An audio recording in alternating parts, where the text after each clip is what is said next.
I'm going to talk a bit more here about some of the assignments you've got going on in this module this week, and also just kind of take the liberty to talk about some of my own experiences.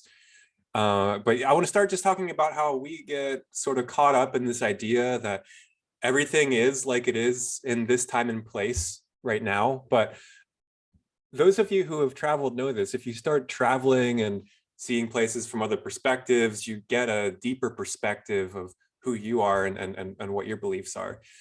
Those of you who have traveled have already started that process. And when I talk about traveling, I mean, internationally, but even also just domestically within the United States, to parts of the country with just much different cultures, much different people and stories.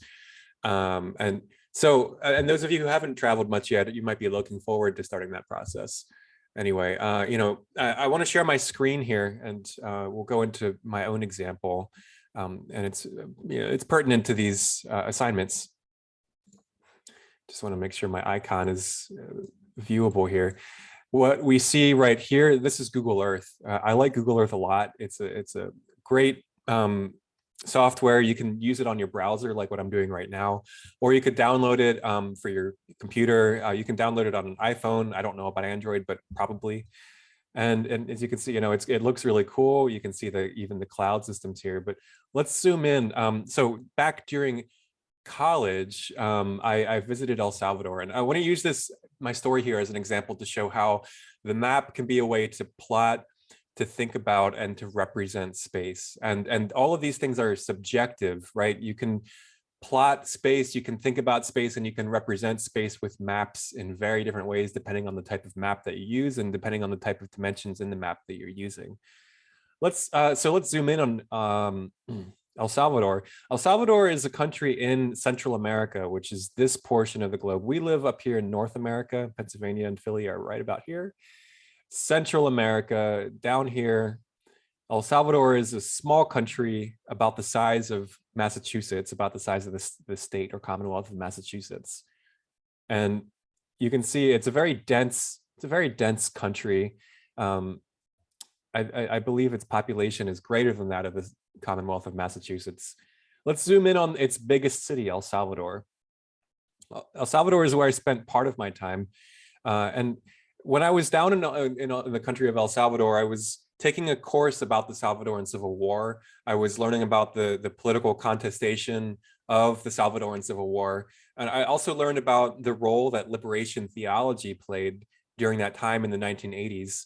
There was a big figure, Oscar Romero. He was the Catholic Archbishop of the city of San Salvador. So he was a big deal in the country at the time. Catholicism is huge in El Salvador.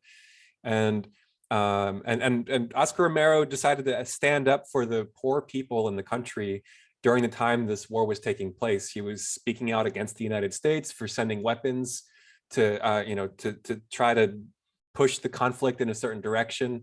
He was a big figure in this horrible conflict. And Archbishop Oscar Romero was actually later assassinated while he was giving mass in a church. And so when I was there, visiting the country and learning about the Civil War that happened in the 80s, I was able to visit the church where Oscar Romero was assassinated. So this is, it's a dark history, but it's also very important and very interesting. And my hosts in El Salvador took me around, and they were really quite proud to show me this location. So let's go to that church. Let's zoom in there.